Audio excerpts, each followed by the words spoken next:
سے کھولیں یوحنا عارف کا مکاشفہ،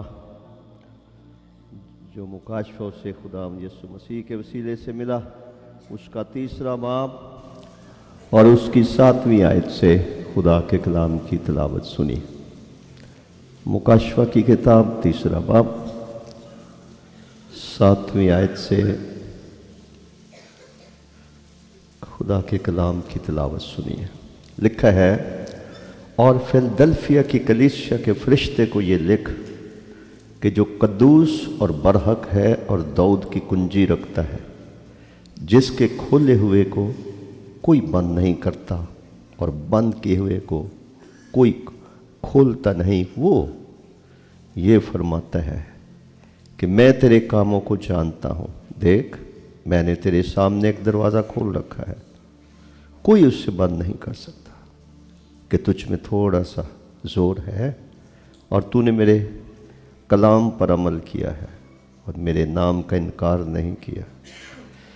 دیکھ، میں شیطان کے ان جماعت والوں کو تیرے قابو میں کر دوں گا جو اپنے آپ کو یہودی کہتے ہیں اور ہیں نہیں، بلکہ جھوٹ بولتے ہیں۔ دیکھ، میں ایسا کروں گا کہ وہ آ کر تیرے پاؤں میں سجدہ کریں گے اور جانیں گے کہ مجھے تجھ سے محبت ہے، چونکہ تو نے میرے صبر کے کلام پر عمل کیا ہے۔ اس لیے میں بھی آزمائش کے اس وقت تیری حفاظت کروں گا جو زمین کے رہنے والوں کے آزمانے کے لیے تمام دنیا پر آنے والا ہے۔ میں جلد آنے والا ہوں۔ جو کچھ تیرے پاس ہے اسے تھامے رہ، تاکہ کوئی تیرا تاج نہ چھین لے۔ جو غالب آئے میں اسے اپنے خدا کے مقدس میں ایک ستون بناؤں گا، وہ پھر کبھی باہر نہ نکلے گا، اور میں اپنے خدا کا نام اور اپنے خدا کے شہر یعنی اس نئے یروشلم کا نام جو میرے خدا کے پاس سے آسمان سے اترنے والا ہے، اور اپنا نیا نام اس پر لکھوں گا۔ جس کے کان ہو وہ سنے کہ روح کلیسیاؤں سے کیا فرماتا ہے۔ خدا کے کلام کے پڑھے اور سنے جانے پر اس کی برکت ہو۔ آج جو سچائی خداوند نے ہمارے سامنے رکھی ہے کہ ہم مل کر سیکھیں، وہ مکاشفہ کی کتاب کے 3 باب کی 11ویں آیت میں لکھی ہے، اور وہ سچائی یہ ہے کہ جو کچھ تیرے پاس ہے، جو کچھ تیرے پاس ہے اسے تھامے رہ۔ جو کچھ تیرے پاس ہے اسے تھامے رہ، اور آگے خطرہ بتایا گیا ہے، خبردار کیا گیا ہے، تاکہ کوئی تیرا تاج نہ چھین لے۔ خدا نے ہمیں گوناگوں برکات سے نواز رکھا ہے۔ اگر حقیقت میں ہم ان کا شمار کرنا چاہیں تو شاید ہم اس طور سے ان کو گن نہ سکیں، شمار نہ کر سکیں، لیکن جو کچھ خدا ہمیں دیتا ہے، ہمارے سپرد کرتا ہے، اس کی قدر کرنا، اس کو سنبھال کر رکھنا، اس کی حفاظت کرنا، اس کو ضائع نہ ہونے دینا، اس کو گم نہ ہونے دینا، یہ ہماری بشری ذمہ داری ہے۔ یہ بات تو آپ سب جانتے ہیں کہ خدا سے بڑا حفاظت کرنے والا محافظ اور کوئی نہیں ہے۔ جس خدا کی ہم عبادت کرتے ہیں وہ نہ اونگتا ہے نہ سوتا ہے، وہ اپنوں کو نام بنام جانتا ہے، اور جو اس کی ذمہ داری ہے کہ وہ اپنوں کو بچائے، ان کی حفاظت کرے، تو خدا اس ذمہ داری کو خالق ہونے کے ناطے، آسمانی باپ ہونے کے ناطے وہ خود ہی پورا کرتا ہے۔ لیکن ایک خطرے کا ذکر اپنی کہانت کی دعا میں یسوع المسیح نے یوحنا کی انجیل کے 17 باب میں انہوں نے اس کا ذکر کیا تھا۔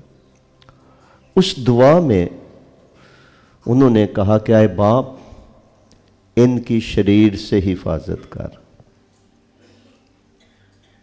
جہاں بھی حفاظت کا ذکر آتا ہے تو اس کے ساتھ خطرہ جڑا ہوتا ہے۔ اگر کوئی خطرہ نہیں ہے تو پھر حفاظت کرنے کی کیا ضرورت ہے؟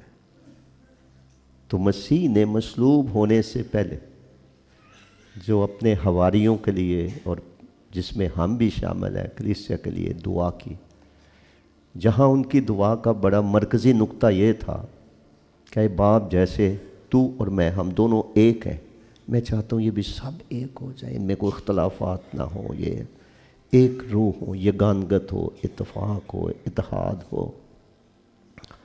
اور پھر ساتھ یہ کہا کہ ان کی شریر سے حفاظت کر۔ اس کا مطلب ہے کہ ہر ایماندار ایک معصوم بھیڑ کی مانند ہے، اور اس کو بھیڑیے سے بلکہ بھیڑیوں سے اس کو خطرہ ہے۔ اس کا ذکر خداوند یسوع مسیح نے خود بھی کیا تھا یوحنا کی معرفت لکھی گئی انجیل کے 10ویں باب میں، کہ چور نہیں آتا چرانے، مار ڈالنے اور ہلاک کرنے کے لیے۔ تو انہوں نے خود بھی یہ تعلیم دی کہ ہر ایماندار جو ایک پاک کنواری کی مانند بھی ہے،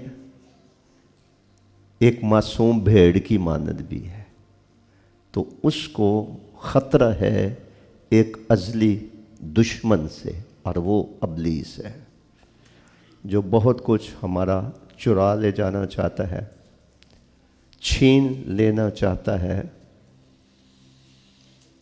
کئی چیزوں کو مٹا دینا چاہتا ہے، اور کئی چیزوں کو جڑ سے اکھاڑ دینا چاہتا ہے۔ تو اس سے انسان کو خطرہ ہے۔ جب ہم مکاشفہ میں یہ خدا کی مرضی پڑھتے ہیں کہ جو کچھ تیرے پاس ہے اسے تھامے رکھ، تھامنے کا ایک مطلب تو ہوتا ہے کسی چیز کو گرنے والی ہو تو اس کو سہارا دینا تاکہ یہ نہ گرے، یہ بھی تھامنے کا ایک مطلب ہے۔ تھامنے کا مطلب یہ بھی ہے کہ کسی گرتی ہوئی چیز کو ہاتھ سے پکڑنا، گرنے سے بچانا۔ لیکن تھامنے کا یہ بھی مطلب ہے حفاظت کرنا۔ جو کچھ تیرے پاس ہے اسے تھامے رہے، کوئی تیرا تاج تجھ سے چھین نہ لے، کیونکہ خطرہ ہے، تیرے تاج کے چھینے جانے کا خطرہ ہے۔ تو اس کو سنبھال کر، اس کی حفاظت کر۔ تھامنے کا مطلب بچانا بھی ہے، اپنے آپ کو بچانا، خدا کی بخشی ہوئی قیمتی چیزوں کو، جو برکات، فضل کی بخشوں اور نعمتوں کی صورت میں خدا نے ہمیں عطا کر رکھی ہیں، وہ تو بہت زیادہ ہیں، اور ان کا تھوڑے سے مخصوص وقت میں تذکرہ کرنا آسان نہیں ہے۔ لیکن چند ایک باتیں کلام کے مطابق جن کو تھام کر رکھنا جو خدا نے ہمیں دے رکھی ہیں، وہ ضروری ہے، اور خدا کرے کہ ہم ان باتوں کو، چند ایک باتوں کو جو آج خداوند ہمارے سامنے رکھنا چاہتا ہے، کہ جو کچھ تیرے پاس ہے اسے تھامے رہ، تو ان چیزوں کو ہم تھام کر رکھیں یا ان کی ہم حفاظت کریں۔ جہاں روحانی عالم میں یسوع کا خون قیمتی ہے، جہاں روحانی عالم میں یسوع کا خون قیمتی ہے، وہاں خدا پرستی کی زندگی بسر کرنے کے لیے ایمان قیمتی ہے۔ بائبل یہ بتاتی ہے کہ ہمارے پاس قیمتی ایمان ہے، سونے چاندی سے بھی وہ زیادہ قیمتی ہے۔ اور وہ ہمیں سونپا گیا ہے۔ یہودا کے خط سے ہمیں پتہ چلتا، اس کا ایک ہی باب ہے، لکھا کہ اس ایمان کے لیے جانفشانی کرو جو مقدسوں کو ایک ہی بار کیا کیا گیا ہے، سونپا گیا ہے۔ ایمان ایک ایسی چیز ہے جس کے گرد ہماری ساری کی ساری زندگی، مسیحی زندگی گھومتی ہے۔ ہماری خدمت اس ایمان کے گرد گھومتی ہے۔ ایمان ہی سے انسان وعدہ کی ہوئی چیزیں حاصل کر سکتا ہے، ایمان ہی سے اس کی دعائیں آسمان تک جاتی ہیں، ایمان ہی سے وہ شیطانی قوت و بدروؤں کو نکال سکتا ہے، ایمان سے وہ شفا پا سکتا ہے، ایمان سے وہ سلطنتوں کو مغلوب کر سکتا ہے۔ اور اہم بات یہ بتائی گئی کہ بغیر ایمان کے خدا کو پسند آنا ناممکن۔ تو ایمان گویا پطرس کے خط کے مطابق بھی ایک قیمتی چیز ہے جو کہ سنبھال کر رکھنے کی ضرورت ہے، اور اس قیمتی چیز کو اور اس کے سنبھالنے کی اہمیت کو بزرگ پولس رسول نے خداوند میں سو جانے سے پہلے جو اپنا آخری خط لکھا، وہ تموتیس کے نام دوسرا خط تھا، اور انہوں نے یہ بات کہی کہ میں اچھی کشتی، میں نے دوڑ کو اور میں نے اپنے ایمان کو محفوظ رکھا، میں نے ایمان کو جانے نہیں دیا۔ کئی لوگ چار پیسوں کی خاطر ایمان کا سودا کر سکتے ہیں، کئی لوگ جنسی خواہشات، کسی مرد کی خاطر، کسی عورت کے جسم کی خاطر وہ اپنا ایمان داؤ پہ لگا سکتے ہیں، روپے پیسے کے لالچ کی خاطر۔ لکھے سچائی کو مول لے اور اس کو بیچ نہ ڈال۔ تو انسان اپنے فائدے کی خاطر، اپنے راستے ہموار کرنے کی خاطر وہ ایمان بیچ بھی سکتا ہے، وہ ایمان کا منکر بھی ہو سکتا ہے۔ ایمان جو ایک بحری جہاز کی طرح ہے، وہ اپنی حرکتوں سے اپنے ایمان کے جہاز کو غرق بھی کر سکتا ہے۔ وہ ایمان کی کمی کے سبب سے ادھورا، نامکمل مسیحی رہ سکتا ہے، وہ شیطانی قوتوں کے سامنے نہیں کھڑا رہ سکتا اگر وہ ایمان میں ضعیف ہے، کمزور ہے۔ تو لہٰذا ہماری مسیحی زندگی ایمان سے شروع ہوتی ہے۔ ایمان کی دوڑ اس وقت شروع ہوتی ہے جب کوئی شخص خدا کے کلام کو سنتا، اس پر ایمان لے آتا ہے، قبول کرتا ہے، اور پھر وہ اپنی صلیب اٹھا کر مسیح کی پیروی کرنے کا فیصلہ کر لیتا ہے، اور اس کے ثبوت میں وہ بپتسمہ لیتا ہے۔ بپتسمہ لینا ایک اعلان ہوتا ہے کہ میں پرانی زندگی میں جیسا بھی تھا، جیسی بھی تھی، لیکن اب سے میں نے توبہ کر لی ہے، میں نے گناہوں کی زندگی، اپنی مرضی سے جینے کی زندگی میں نے چھوڑ دی ہے، اب سے میں یسوع کے پیچھے چلنے لگا ہوں، اور میں جب تک جیتا ہوں، جب تک جیتی ہوں، میں صلیب اٹھا کر پیچھے چلتا رہوں گا، واپس نہ لوٹوں گا۔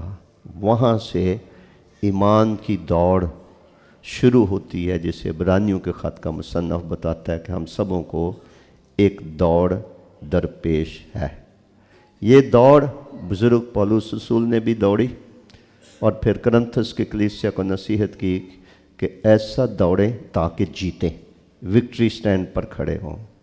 پھر وہ اپنے بارے میں بھی کہتے کہ میں بھی نشان کی طرف دوڑا چلا جاتا ہوں۔ تو یہ جو دوڑ ہے ایمان کی، Christian life begins with faith, مسیحی زندگی کا آغاز خدا اور اس کے بیٹے پر ایمان لانے سے ہوتا ہے۔ خدا نے جہان سے ایسی محبت رکھی ہے کہ اس نے اپنا اکلوتا بیٹا بخش دیا ہے تاکہ جو کوئی اس پر ایمان لائے وہ ہلاک نہ ہو۔ تو ایمان پھر کس چیز سے بچاتا ہے؟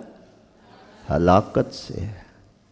جو ایمان لائے وہ ہلاک نہ ہو۔ تو کتنی بڑی طاقت ہے۔ ایمان کی خاطر تو لوگ اپنے گردنیں کٹوا دیتے ہیں، شہید ہو جاتے ہیں۔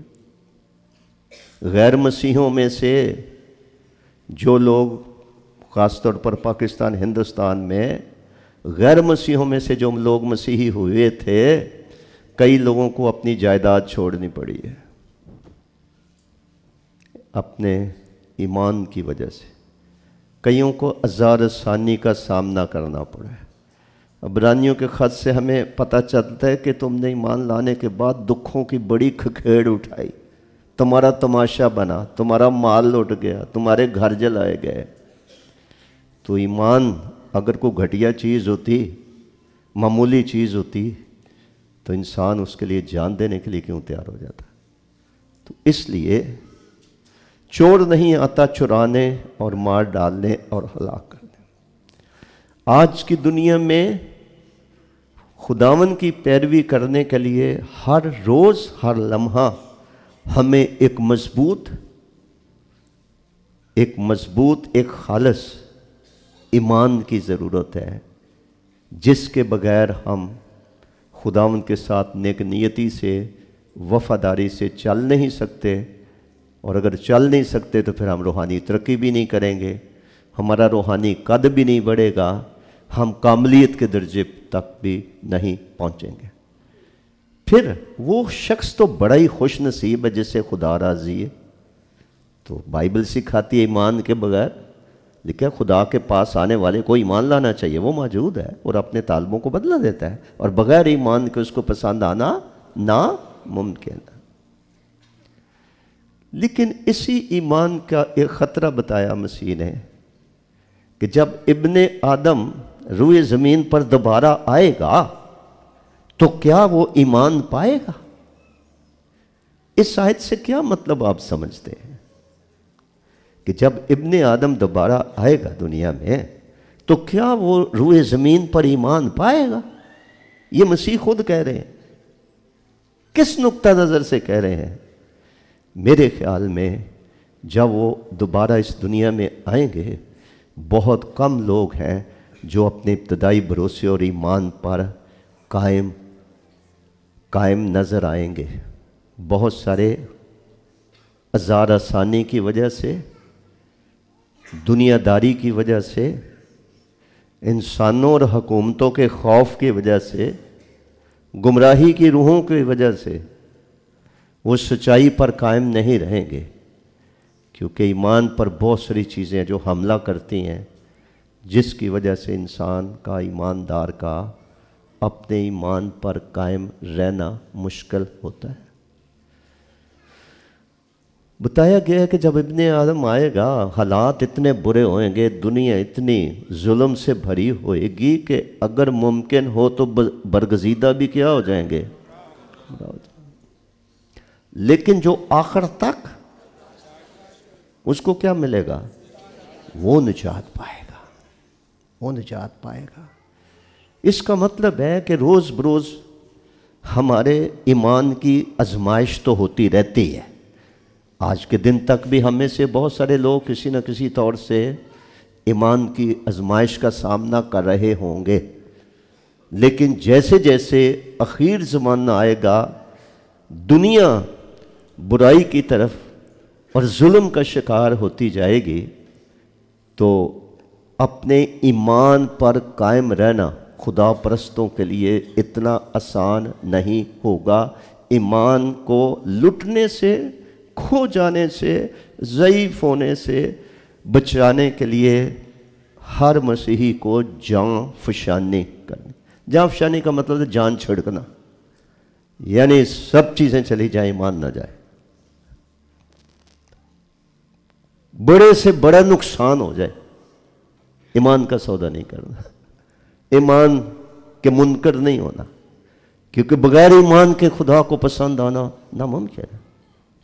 دانیل کو دیکھیے، صدرک، میشک، ابدنجو کی واقعات بائبل مقدس میں پڑھیے، ایسا جارحانہ ایمان رکھتے ہوئے آگ کی جلتی بھٹی میں کود پڑنے کے لیے تیار ہے، بھوکے شیروں کی مان میں ان کا سامنا کرنے کے لیے تیار ہے۔ کون سی طاقت یہ سب کچھ ان آدمیوں سے کروا رہی تھی جو ہمارے جیسا ہی جسم رکھتے تھے؟ ان کے اندر کیا تھا؟ ایمان تھا۔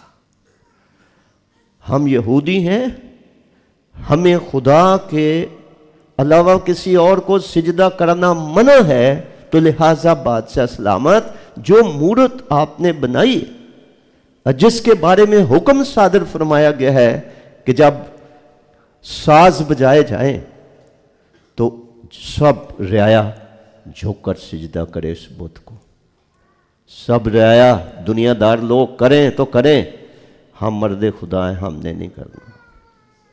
انہوں نے کہا اچھا اگر آپ نے نہیں کرنا تو پھر آ کے جلتی بھٹی میں جانے کے لیے تیار ہو جائے۔ انہوں نے کہا پرواہ نہیں۔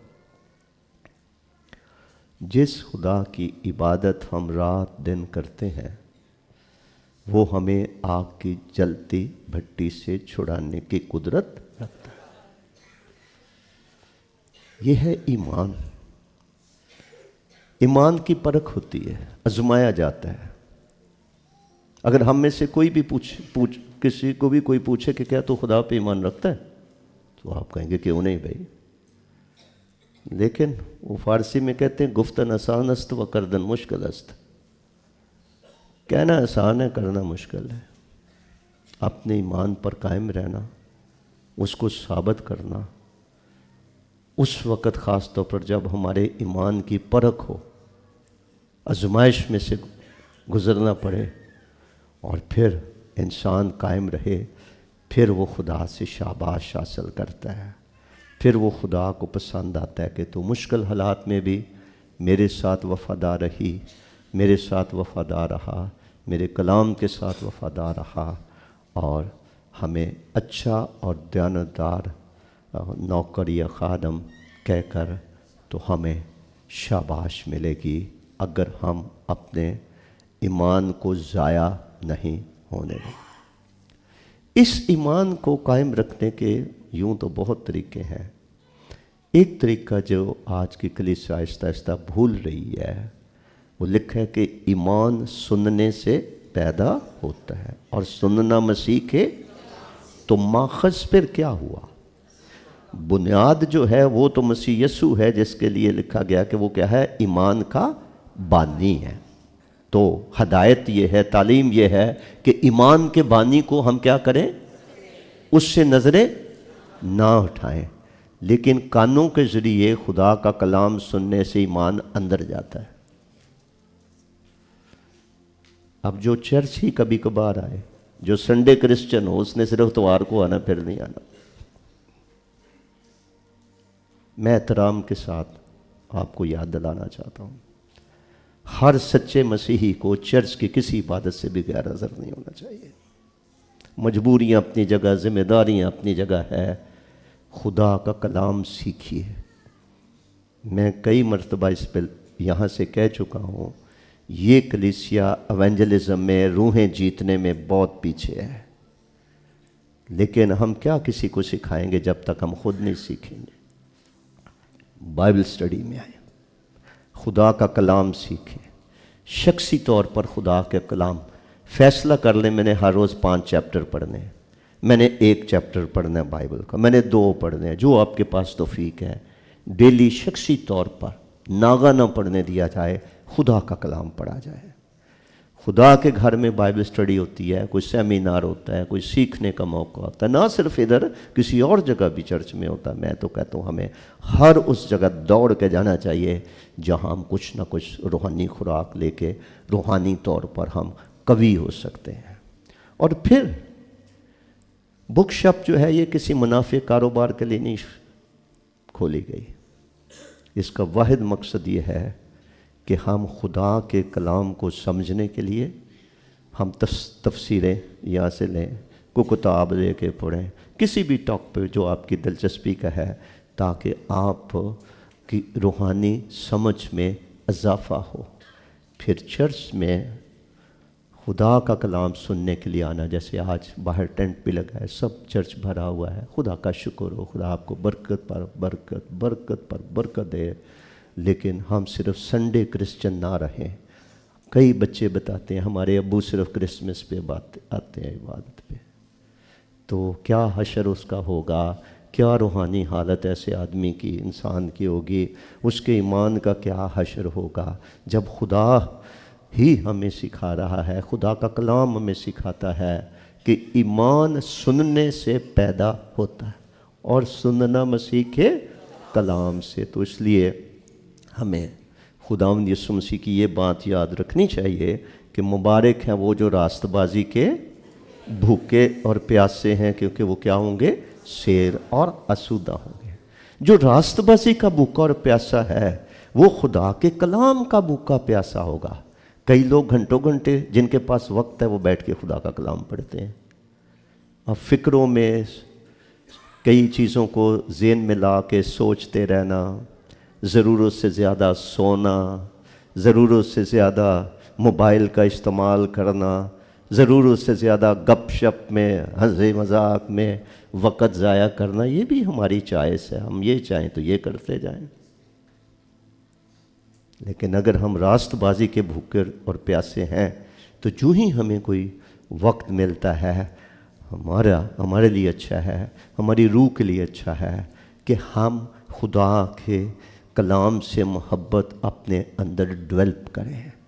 خاص طور پر گھرانے کے سربراہ ماں باپ بچے جب دیکھیں گے تو کچھ نہ کچھ اثر وہ بھی لیں گے، اور ان کے اندر بھی ماں باپ کا اچھا نمونہ دیکھ کر ان کے اندر بھی کلام سے محبت پیدا ہوگی۔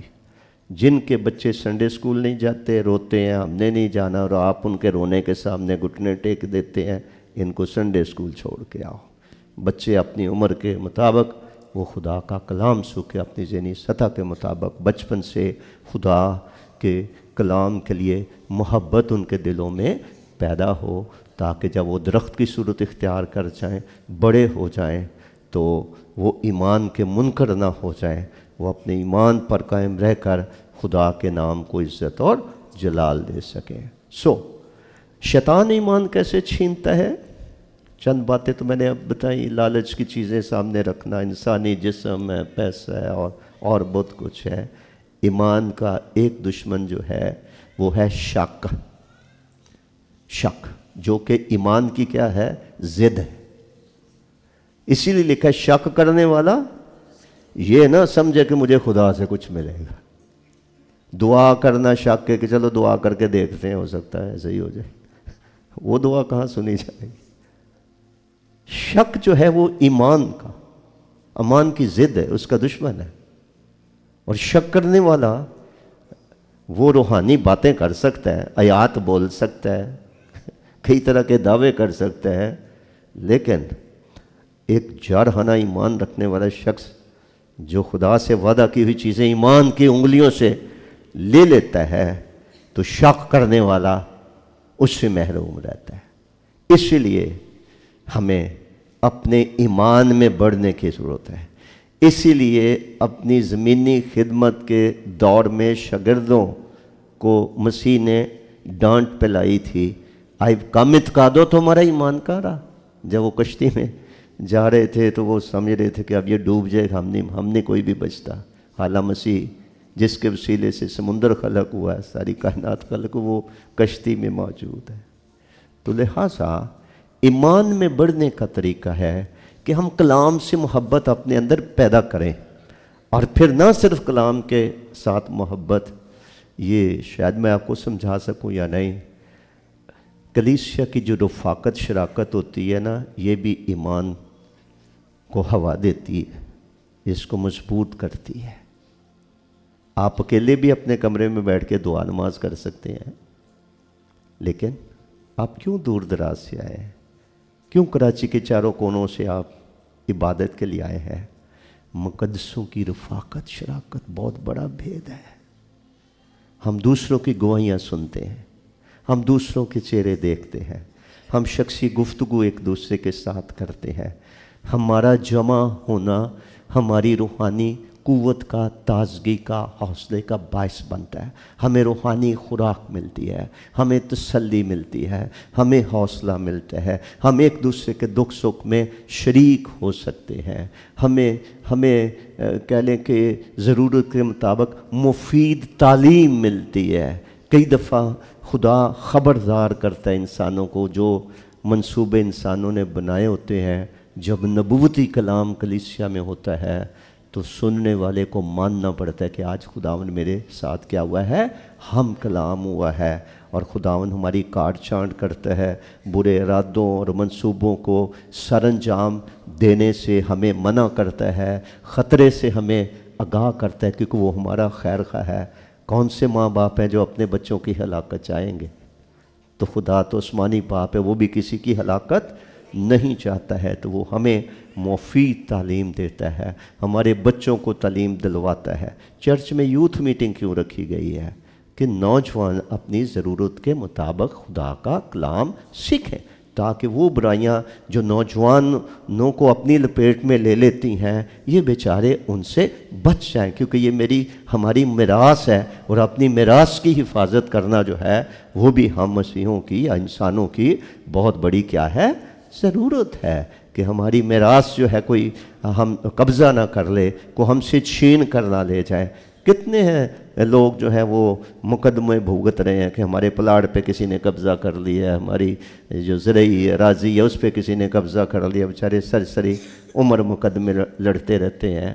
تو اولاد بھی ہماری میراث ہے، اس کی بھی حفاظت کرنا۔ تو جب یہ کہا گیا جو کچھ تیرے پاس ہے اسے تھامے رکھ، تو پہلی بات جو میں آپ کو بتا رہا ہوں، خدا نے ایمان، قیمتی ایمان، سونے چاندی سے بھی قیمتی ایمان ہمارے اندر رکھا ہے، اور مقدسوں کو ایک ہی بار بگننگ میں، آغاز میں دے دیا ہے، تاکہ اس ایمان کو لے کر چلتے جاؤ جب تک قبر میں اتر نہیں جاتے۔ میرا راست باز بندہ ایمان سے، آگے کیا لکھا ہے؟ اگر وہ ہٹے گا، ایمان چھوڑ دے گا، شک میں مبتلا ہو جائے گا، ایمان کا منکر ہو جائے گا، میرا دل اس سے خوش نہ ہوگا۔ تو جس انسان سے خدا ہی ناراض ہو، جس انسان سے خدا کا دل ہی خوش نہ ہو، اس نے دنیا میں کیا ترقی کرنی، اس نے کیسے عزت اور سکھ کی زندگی بسر کرنی؟ تو اس لیے خدا کو خوش کرنے کے لیے، اپنی روح کے فائدے کے لیے، اپنی عاقبت کے لیے، اپنے خاندان کے لیے، اپنی شادی شدہ زندگی کے لیے، اپنی میراث، اپنے بچوں اولاد کے لیے ہمارا ایمان میں بڑھنا، ایمان میں ترقی کرنا، اسے ہمیں ہی فائدہ ہوگا۔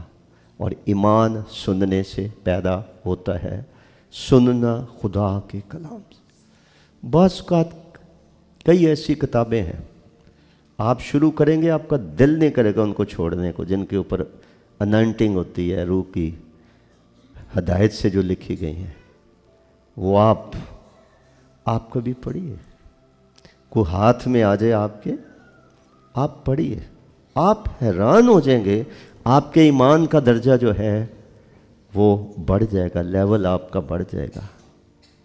مجھے یاد پڑتا ہے، اور کچھ نہیں تو کوئی 47-48 سال پہلے کسی نے مجھے کتاب دی، ایور انکریزنگ فیتھ، شاید سمتھ وگلسورتھ کی لکھی ہے۔ میں نے پڑھی، میں حیران ہو گیا کہ ایمان سے یہ کچھ بھی ہوتا ہے۔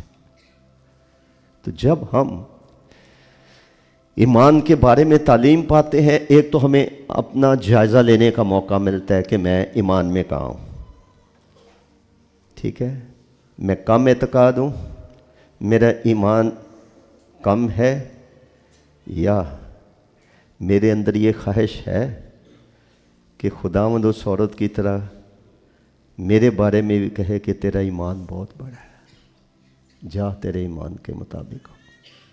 تو ایمان میں بڑھنا، ترقی کرنا جو ہے، کیونکہ یہ قیمتی ہے، یہ سونپا گیا ہے، یہ ہمارے دل کی زمین میں ایک گملے کی طرح، پودے کی طرح لگایا گیا ہے، اس میں ترقی کر کے دل کے اندر یہ ایک شجر بن جائے، ایک پھلدار درخت بن جائے، جس سے خدا کا جلال ظاہر ہو۔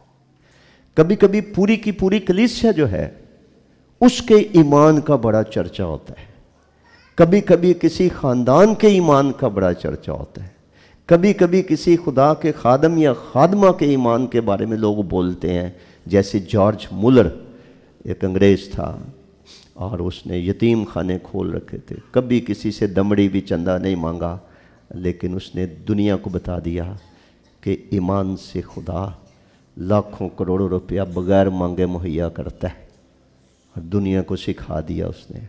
اور شاید کو کتاب ہو جارج مولر مرد ایمان، چھوٹی سی 30 40 50 روپے کی کتاب، پڑھو کبھی لے کے، آپ کو پتہ چلے کیا ہوتا ہے۔ تو جو کچھ تیرے پاس ہے، ہمارے پاس تو بہت کچھ ہے، لیکن آج ہم بات کریں ایمان کی۔ کیا سب کے پاس ایمان ہے؟ ایک ایمان ہوتا ہے جس کا مطلب ہے دنیاوی طور پر یقین کرنا، یہ وہ ایمان نہیں ہے، یہ تو یقین کرنا ہے نا۔ لیکن جس ایمان کی بات ہے یہ خدا کی طرف سے ایک نعمت کے طور پر، برکت کے طور پر، خدا کے ساتھ چلنے کے لیے جو چیز درکار ہے وہ مقدسوں کے ایک بار سونپی جاتی ہے کہ یہ لے ایمان، تو نے زندگی پرانی چھوڑ دی، نئے راستے پہ چلنے لگا ہے، تو ایمان کے بغیر نہیں چل سکے گی، نہیں چل سکے گا، یہ پکڑ ایمان، اور ایمان سے میری پیروی کرتی رہ جب تک تو زندہ ہے۔ اور پھر جب ہماری موت کا وقت آئے، ہم مسیحی ایمان میں مر جائیں، نہ ہمارے عزیزوں کو کوئی دکھ ہونا چاہیے اور نہ ہمیں خود پریشانی ہونی چاہیے، کیونکہ ہمیں پتہ ہے کہ اپنے ایمان کی برکت اور نتائج اور اجر کے طور پر مرنے کے بعد ہم نے دوزخ میں نہیں جانا۔ جو مجھ پر ایمان لاتا ہے گو وہ مر بھی جائے تو بھی وہ زندہ رہے گا۔ تو یہ کتنی بڑی برکت نعمت ہے جو خدا نے نعمت کے طور پر ہمیں دے رکھی ہے، اور خدا کا کلام سن کر ہم اس ایمان میں بڑھ سکتے ہیں، ترقی کر سکتے ہیں۔ اور مسیح نے ایمان کے بارے میں کہا تھا جس کا اعتقاد ہے اس کے لیے سب کچھ ہو سکتا ہے، کوئی بات تمہارے لیے ناممکن نہ ہوگی۔ تو یہ ایمان میں بڑھنے اور ترقی کرنے کا نتیجہ ہے۔ تو لہٰذا اگر ہم صرف عادتاً عبادت کرتے ہیں، رسمی طور پر عبادت کرتے ہیں، اور ہم ایمان میں نہیں بڑھ رہے، ایمان کا تو اس وقت پتہ چلتا ہے نا جب ٹیسٹ ہوتا ہے، جب آزمائش ہوتی ہے، جب پرکھا جاتا ہے، اور خدا ایمان کو پرکھتا ہے۔ کیا ابراہیم کا ایمان پرکھا تھا؟ وہ 24 سال ایک آدمی دعا کرتا رہا، اس کے اولاد نہیں تھی،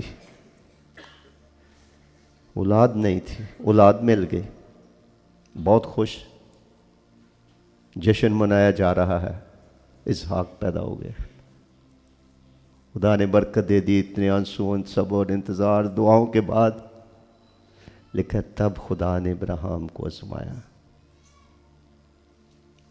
اس لڑکے کو لے موریا کے ان پہاڑوں پر جو میں تجھے دکھاؤں، اسے سوکھنے کی قربانی کے طور پر نظر کر دے، قربان کر دے۔ یہ تھی ایمان کی آزمائش۔ کبھی اپنے آپ کو ہم بزرگ ابراہیم کی جگہ پر رکھ کر دیکھیں تو بہت مشکل قدم۔ پھر ایک ماں کے لیے جو ترستی تھی اولاد کے لیے، اسی کو دے کر پھر لے لینے کا تقاضا کیا، لیکن پرکھا جا رہا تھا کہ اب یہ پیدا ہونے والا بچہ یہ منظور نظر بن گیا ہے، محبت کا مرکز بن گیا ہے، یہ یا ابھی بھی ابراہیم اپنے خالق خدا سے پیار کرتا ہے۔ آفرین ہے اس بزرگ پر، مجھے لگتا ہے اس کو رات نیند نہیں آئی، انتظار کر رہا ہے کہ کب لو لگے، روشنی ہو تو جو کچھ خدا نے کہا ہے میں کروں۔ صبح سویرے اس نے یہی کیا، چھری لی، لکڑیاں لی، گدھا لیا، نوکر کو لیا، بیٹے کو لیا۔ جب وہ چھری چلانے لگا تو لکھا اپنا ہاتھ روک لے، اب میں جان گیا۔ یہ بزرگ خدا کا خادم یہ ایمان کے امتحان میں پاس ہو گیا۔ نتیجہ کیا نکلا کہ وہ آج کے دن تک یہودیوں میں، مسلمانوں میں، مسیحیوں میں وہ ایک ایمان کی مثال بن گیا ہے.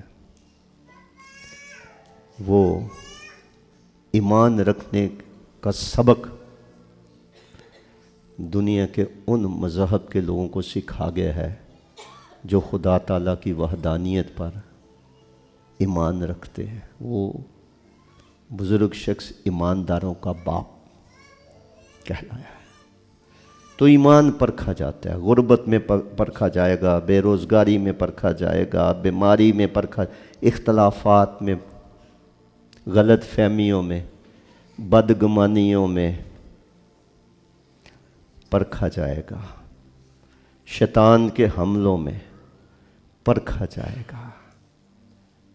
اور اس میں پھر ہمارے لیے موقع ہوگا کہ ہم ثابت قدم اور قائم رہ کے اور اپنے ایمان کو ثابت کرتے ہیں کہ ہم خدا پر ایمان رکھتے ہیں.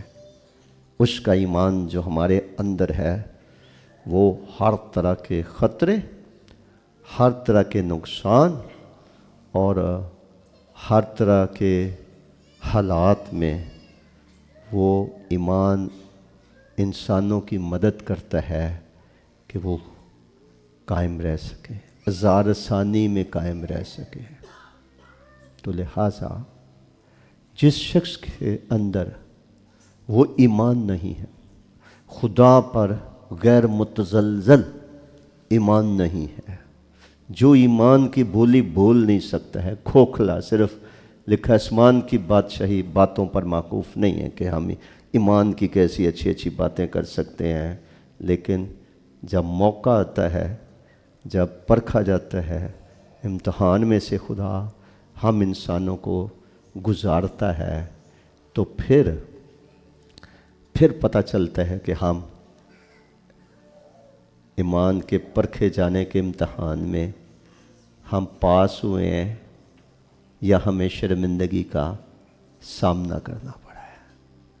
تو جو کچھ تیرے پاس ہے، اپنے ایمان، قیمتی ایمان کو ہمیں تھامے رکھنا ہے، بچا کے رکھنا ہے، اس کی حفاظت کرنی ہے، تاکہ ایک مر جائیں تو ہماری قبر پر بھی لکھا جائے کہ یہ مرد ایمان تھا، اس نے آخری دم تک اپنے ایمان کو کیا رکھا؟ محفوظ رکھا. وہی شخص خدا سے شاباش حاصل کرے گا.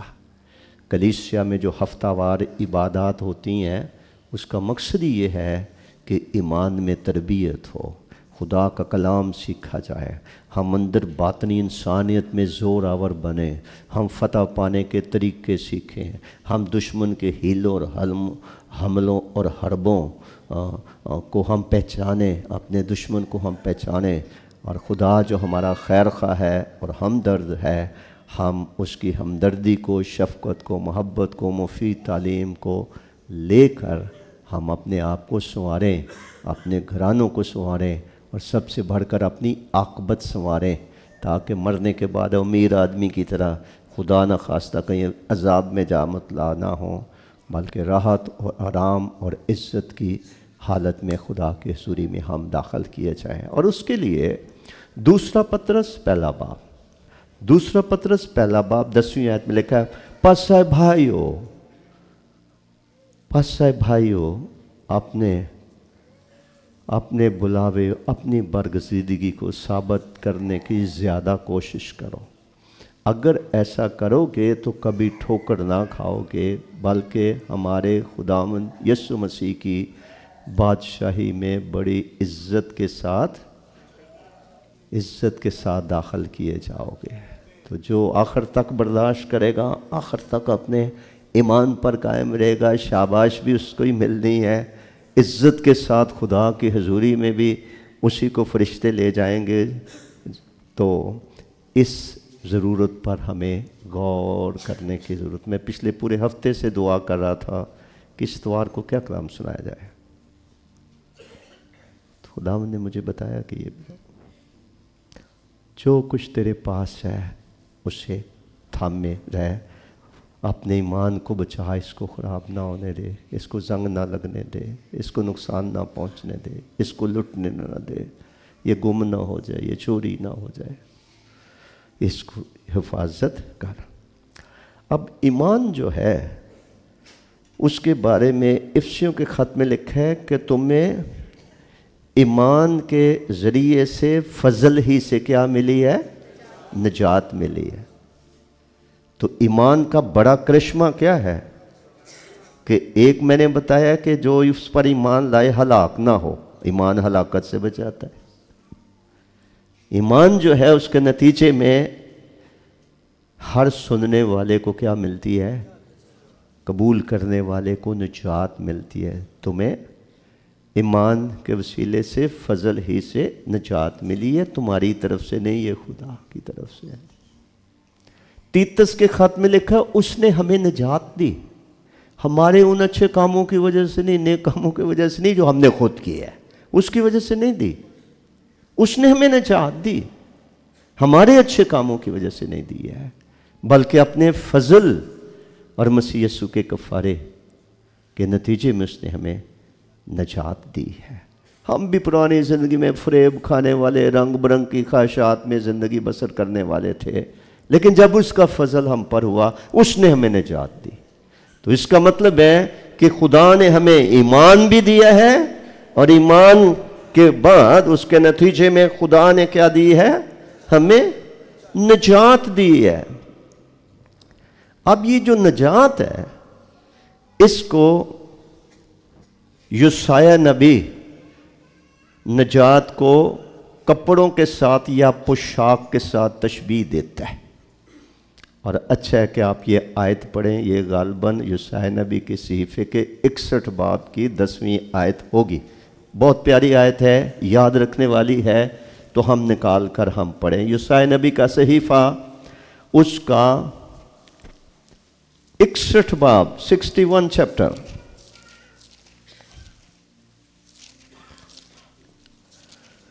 سب نکال لیں تو میں پڑھتا ہوں۔ یسایہ نبی کا صحیفہ اس کا 61 باب، غور سے سنیے۔ لکھا ہے، میں خداوند سے بہت شادماں ہوں گا، میری جان خدا میں مسرور، کیونکہ اس نے مجھے نجات کے کپڑے پہنائے۔ جس نے کپڑے نہ پہنے ہوں وہ کیا ہوتا ہے؟ وہ کیا ہوتا ہے؟ ننگا ہوتا ہے۔ ننگا پن گناہ میں بسر کی جانے والی زندگی کی ایک تصویر ہے۔ جس شخص کو نجات نہیں ملی، بھلے اس نے 3 پیس سوٹ پہنا ہو، لیکن خدا کی نگاہ میں وہ ننگا ہے، کیونکہ نجات کو کس سے تشبیہ دی گئی ہے؟ کپڑوں سے۔ اور مسیح کے نجات کا بندوبست کرنے سے 700 سال پہلے یہاں لکھا، پیشین گوئی کے طور پر، اس نے مجھے نجات کے کپڑے پہنائے، اس نے راست بازی کے خلت سے مجھے ملبس کیا، جیسے دلہا سیرے سے اپنے آپ کو آراستہ کرتا ہے اور دلہن اپنے زیوروں سے اپنا سنگار کرتی ہے۔ تو خدا نے مقدسوں کو ایک ہی بار ایمان سونپا، ہمارے پاس ایمان ہے، خدا کرے، خدا ہمیں توفیق دے کہ کبھی زندگی میں ایسا موقع آیا کہ جان بھی دینی پڑے تو ہم دے دیں، ایمان نہ دیں، کہ اس کی حفاظت کرنے کی ذمہ داری ہے ہماری۔ جان دینے تک وفادار ہے، جان دینے تک ایمان رکھ، پھر میں تجھے زندگی کا تاج دوں گا۔ تو لہٰذا جو ایمان خدا نے ہمیں دیا ہے اس کا کرشمہ یہ ہے کہ اس کے وسیلے سے ہمیں نجات مل گئی ہے، اور پھر ہم نے اس نجات کے کپڑے جو خدا سے مل گئے ہیں، صرف ننگا پانی نہیں ڈھانکا گیا۔ کبھی آپ نے دیکھا کہ کچھ لوگ جو ہیں کوئی نہ کوئی لباس پہنتے ہیں تو اس کے اوپر کوئی اٹریکٹیو چیز پہنتے ہیں۔ آپ نے عام سا لباس پہنا ہو، کوئی مہنگی سی شال آپ نے اوپر لی ہو، تو ایک اضافی چیز ہے آپ کے پاس۔ آپ نے ایک جبہ پہنا ہوا ہے، اس کے اوپر کوئی مہنگا کپڑا جو ہے